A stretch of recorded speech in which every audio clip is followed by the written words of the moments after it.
Good morning. Another beautiful Sunday morning here. I think I'm going to tell you a story today about Eli and the bullfrog. Now, the first year I was out of school, a new grad, you are infused with the glory of medicine.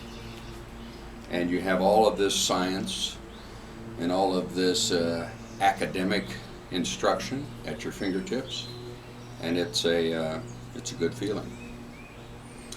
So in the area we worked, there were people of many persuasions, and we had a Mennonite and an Amish community. And I went out on a call to Eli's farm, who was an Amish person.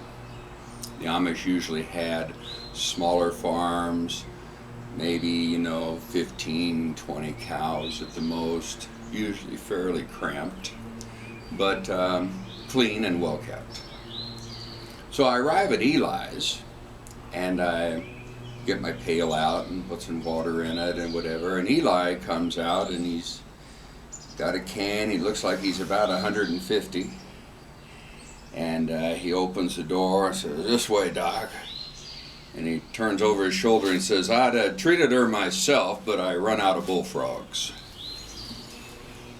And I'm a little mystified by that. And I says, what do you mean by running out of bullfrogs there? And Eli points up to a corner of the barn where there's this large earthenware crock, about this big around and this tall. And I look inside, and there's a little water in the bottom and a couple rocks, but it's empty. And I said, what do you normally do with the bullfrogs there, Eli? He says, "Well, when I get me a constipated cow like I got now," I said, "I reach in there and I grab me a bullfrog, and then I go down and I put that down her throat, and by the time he swims his way through there, then she's all loosened up and no more constipation."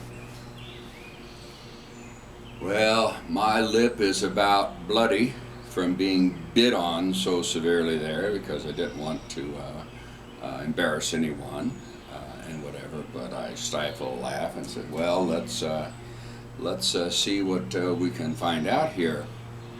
But as I'm turning around, I'm wondering about these cows, and like they're just eating their food, and there's a long line of them in the head stalls.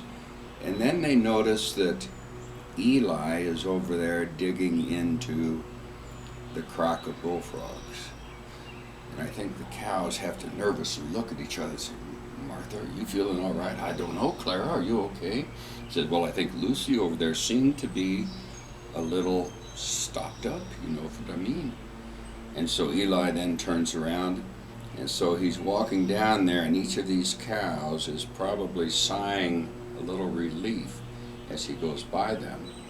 And I didn't know whether to feel the worse for those cows or that poor bullfrog sitting there, getting ready to be thrust down the throat of one of these cows. Well, I examined the cow and treat her in a mild sort of way for a reasonable off-feed experience, and I gave her some pink pills for the constipation, Eli, and he's satisfied with that. So I leave, and I just get down to the end of his drive, and I burst out laughing, and it's uncontrolled, and I says, "Whoa, it doesn't get any wilder than this." And so I went from farm to farm, and I was telling that story, and we would always get a big laugh out of it, and it was a great humorous event. Well, I had a good friend who worked in a large medical facility. He was a gastroenterologist at that place, and I was talking to him one day, and I related the story of Eli and his bullfrogs, and he laughed and laughed, and then suddenly he stopped laughing. And I said, "What's wrong, John?" And he says, he says, "There is a substance, an enzyme reactive, it's called gastrin, and it is a very potent stimulator of the intestinal tract." And I said, "Okay." And he says, the highest naturally occurring source of gastrin in nature is the skin of the bullfrog. Molly, what are you barking at Dad for? You just get back there. Let me finish my story. Is the skin of the bullfrog. And I just kind of thought about that for a second, and I made a little realization then that, you know, our medicine is based upon, you know, the witch doctor and the people who, you know, for thousands of years used our plants and various natural substances to treat our illnesses. And so there's digitalis, which is a heart stimulant, which comes from the foxglove plant. And of course there's aspirin, which is from the bark of the birch tree. And then there's Eli's bullfrogs.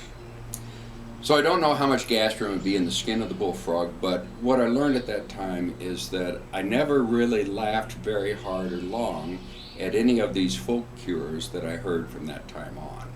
Because in all of that humor and absurdity that you might think is there's sometimes a little grain of truth.